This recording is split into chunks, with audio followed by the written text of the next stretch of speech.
नमस्कार, आप देख रहे हैं राजीव टाइम्स। आपके साथ मैं हूं आराधना नामदेव। रुक करते हैं बुलेटिन की ओर। आपको बता दें, जहां चीन ने ऐसा बम बनाया जो परमाणु बम जैसा ताकतवर है, लेकिन उसमें न्यूक्लियर नहीं है।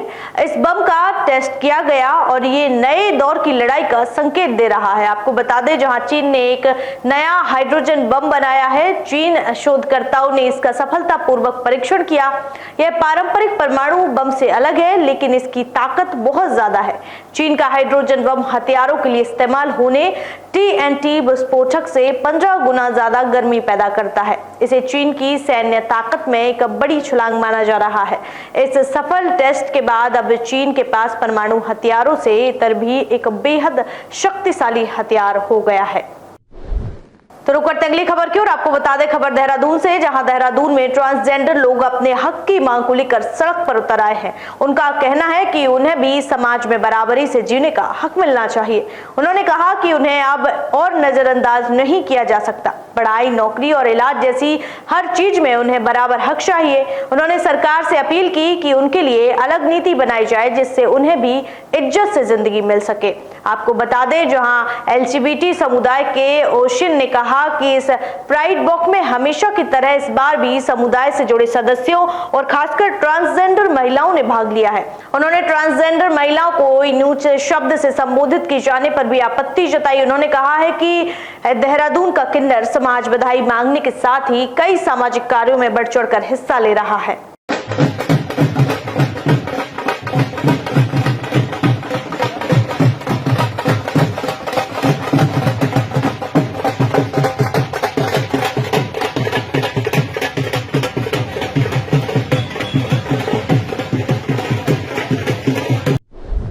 रुक करेंगे अगली खबर की ओर, जहां बता दें आपको खबर आगरा से। आगरा में भाजपा नेता पर आरोप है कि उसने गाड़ी से टक्कर मारी और फिर सड़क पर गाड़ी मालिक को पीट दिया।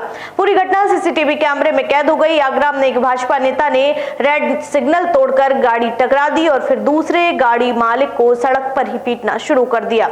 CCTV में साफ दिख रहा है कि कैसे मारपीट की गई। बाद में गाड़ी की चाबी लेकर भाग गए और फिर सड़क पर फेंक दी। पुलिस ने शिकायत मिलने पर जांच शुरू कर दी है।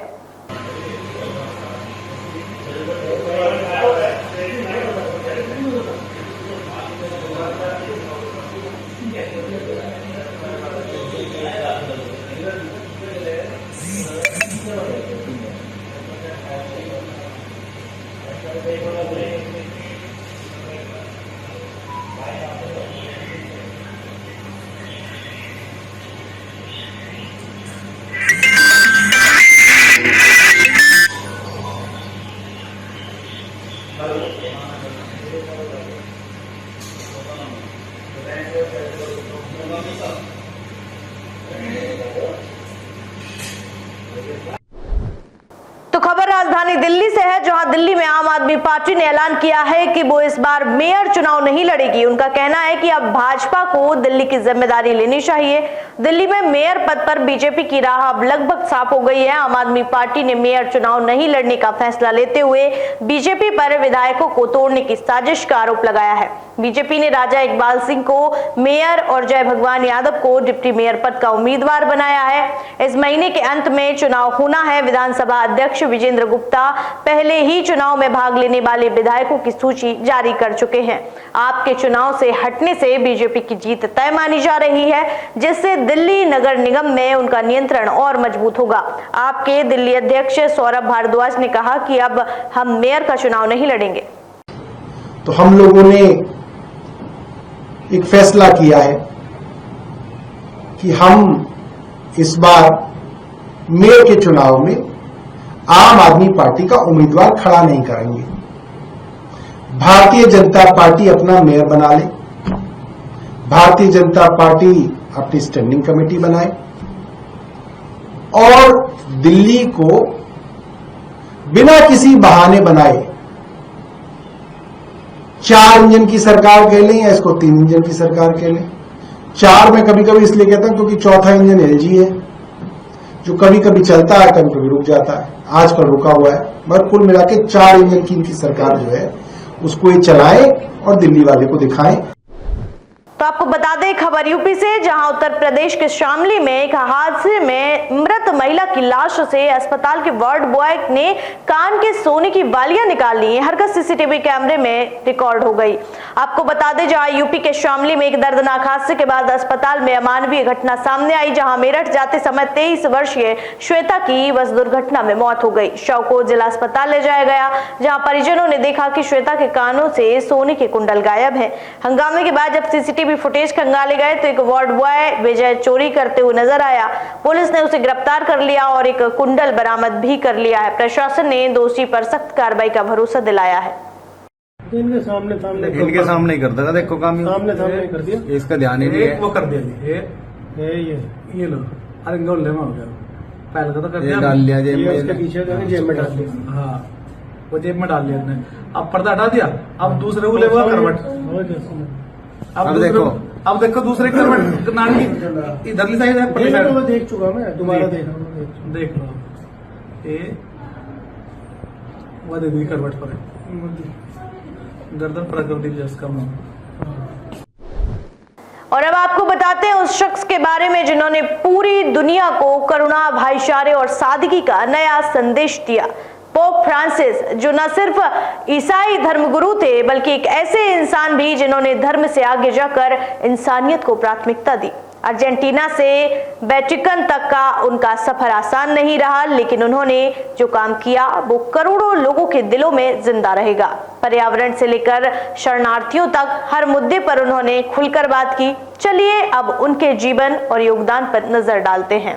पोप फ्रांसिस यानी जॉर्ज मारियो बर्गोलियो अर्जेंटीना के एक सामान्य परिवार से निकलकर दुनिया के सबसे बड़े धार्मिक पद तक पहुंचे। 2013 में जब उन्होंने पोप का पद संभाला तो वह पहले लैटिन अमेरिकी और पहले जेसुइट पोप बने। उन्होंने चर्च को आम आदमी के करीब लाया। चर्च की सादगी और पारदर्शिता बढ़ाने की दिशा में उन्होंने बड़े कदम उठाए। पोप फ्रांसिस का फोकस हमेशा गरीबों और हाशिए पर खड़े लोगों पर रहा है। उन्होंने एलजीबीटीओ समुदाय के लिए भी सहानुभूतिपूर्ण रुख अपनाया और कहा, हम कौन होते हैं जज करने वाले। पर्यावरण पर उनकी एनसाइक्लिकल लाउदातो सी पूरी दुनिया में चर्चित रही। तो इस बुलेटिन में फिलहाल इतना ही। देश दुनिया की तमाम खबरें देखने के लिए देखते रहिए राजीव टाइम्स। मुझे दीजिए इजाजत, शुक्रिया।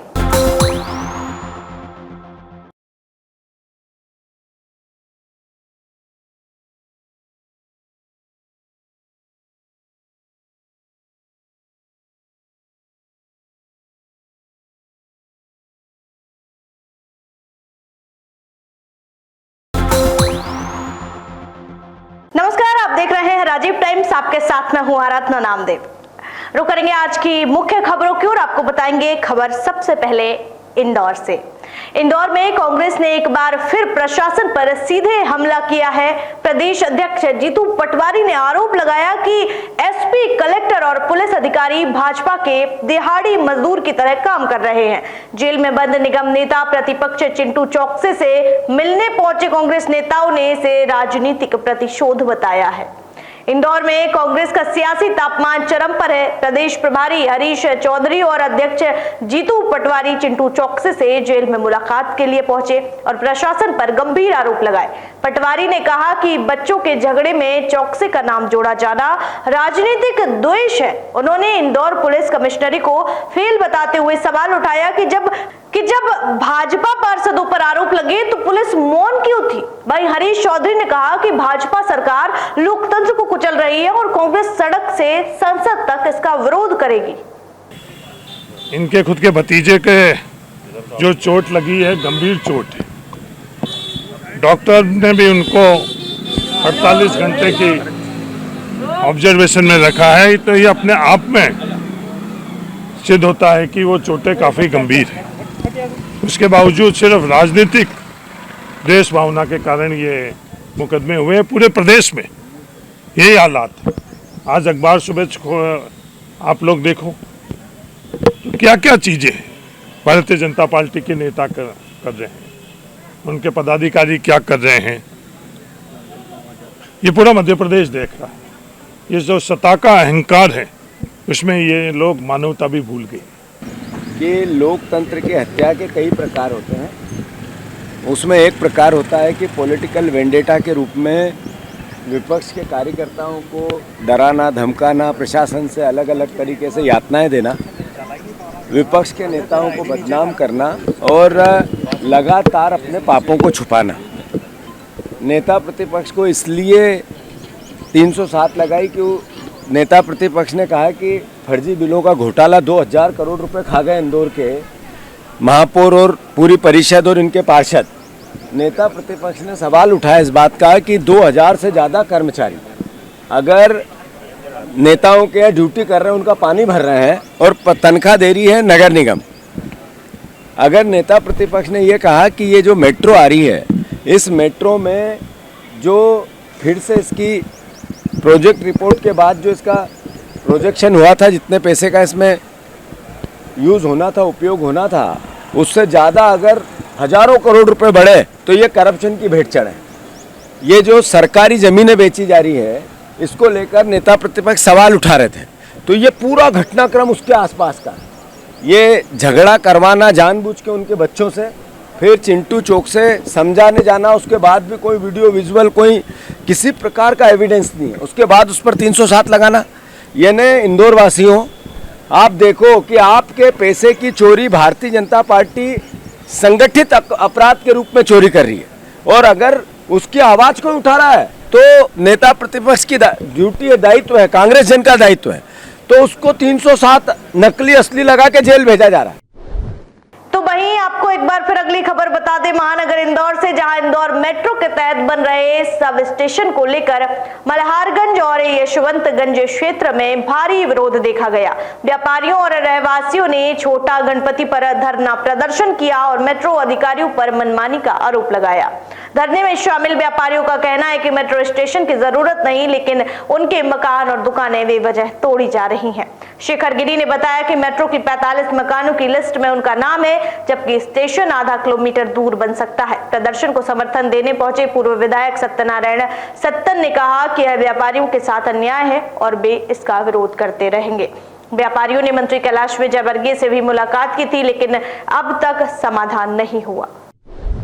तो अब बता दें आपको खबर झाबुआ से, जहां झाबुआ कलेक्टर नेहा मीणा को सिविल सेवा दिवस पर लोक प्रशासन में उत्कृष्टता के लिए प्रधानमंत्री पुरस्कार मिला है। विज्ञान भवन दिल्ली में प्रधानमंत्री नरेंद्र मोदी ने यह सम्मान उनको प्रदान किया है। आपको बता दें, जहां नेहा मीणा को चुनावी आचरण और प्रशासनिक दक्षता के लिए राष्ट्रपति द्वारा भी हाल ही में पुरस्कृत किया गया था। उनकी कार्यशैली और जिले में अनुशासित प्रशासन की भी मिसाल दी जाती है। यह सम्मान न सिर्फ उनके लिए बल्कि झाबुआ जिले के लिए भी गौरव का क्षण है। उनकी यह उपलब्धि मध्य प्रदेश प्रशासन में नई प्रेरणा का स्रोत बनेगी। तो चलिए चलते हैं अगली खबर की ओर, जहां इंदौर के एम्बाया हॉस्पिटल की पार्किंग में एक युवक ने फांसी लगाकर आत्महत्या कर ली। मृतक सोन कक्ष का निवासी था और इलाज के सिलसिले में एम्बाया आया था। आपको बता दें, जहां महेश नामक के युवक ने अस्पताल के बाहर सुबह सुबह फांसी लगा ली। मौके पर एक पर्ची मिली जिसमें अस्पताल में इलाज की बात थी। पुलिस ने उसके भाई को सूचना दे दी। संभावना जताई जा रही है कि बीमारी से परेशान होकर उसने यह कदम उठाया। पुलिस जांच जारी है। हाँ, आज सुबह का ही वाकया है। आज सुबह लगभग 4 बजे के लगभग महेश पिता लक्ष्मण सिंह 32 वर्ष सोनकक्ष देवास के रहने वाले हैं, और ये यहाँ पर आए हुए थे। उनके द्वारा गार्डन में, MIH के गार्डन में फांसी लगा करके आत्मघाती कदम उठाया गया है। सबको मर्चरी रूम में रख दिया गया है। परिजनों में इनके भाई किशोर से बात हुई है, तो उनके द्वारा बीमारी के बारे में बताया गया, लेकिन कौन सी बीमारी थी ये अभी स्पष्ट नहीं किया गया। वो पहुँच रहे हैं। और मृतक की जेब से एक पर्ची मिली हुई है, तो वो 15 तारीख को भी MIH में आए हुए थे बीमारी दिखाने के लिए, लेकिन वो पर्ची में कुछ डिटेल नहीं है। हमने मर्ग इंटीमेशन ले लिया है, उसकी जांच जारी चालू कर दिया है। जो भी तथ्य आएंगे उसके मुताबिक आगे कार्रवाई की जाएगी। तो वहीं इंदौर के कनाडिया रोड स्थित वाटर पार्क में एक नाबालिग बच्चे के साथ अश्लील हरकत का मामला सामने आया, जहां बच्ची अपने परिवार के साथ पिकनिक मनाने गई थी, जहां युवक ने बाथरूम में उसके साथ छेड़छाड़ की। आपको बता दें, कनाडिया थाना पुलिस के अनुसार 17 वर्षीय पीड़िता अपने परिजनों के साथ रविवार को वाटर पार्क गई थी। वहां मौजूद एक युवक ने उसके साथ शौचालय में घुसकर छेड़छाड़ की। लड़की के शोर मचाने पर परिजन पहुंचे और हंगामा किया। मौके पर विश्व हिंदू परिषद और बजरंग दल के कार्यकर्ता भी पहुंच गए। पुलिस ने युवक के खिलाफ पॉक्सो एक्ट और छेड़छाड़ की धाराओं में केस दर्ज कर लिया है। फिलहाल आरोपी फरार है, जिसकी तलाश जारी है।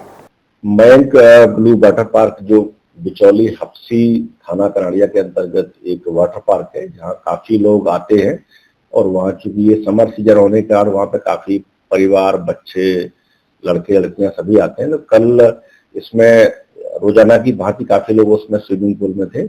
उसी दौरान एक पीड़िता के द्वारा ये आरोप लगाया था कि वहाँ कुछ 2-3 लड़के थे जो एक साथ में वहां पर आए हुए थे अंदर वाटर पार्क में, और उनके द्वारा उनको कुछ ऐसी हरकत की गई जो कानूनी रूप से उचित नहीं थी। इस पूरे मामले पर जब शिकायतकर्ता ने उसमें शिकायत की है थाने पर, तो पुलिस ने इसमें कॉग्निजेंस लिया है और जो रेलिवेंट सेक्शंस है उसमें अपराध पंजीबद्ध किया है, जो साथ में तत्परता पूर्वक इसमें कार्रवाई करते हुए 2 आरोपियों को गिरफ्तार किया, एक आरोपी की भी तलाश किया। इस बुलेटिन में फिलहाल इतना ही। देश दुनिया की तमाम खबरें देखने के लिए देखते रहिए राजीव टाइम्स। मुझे दीजिए इजाजत, नमस्कार।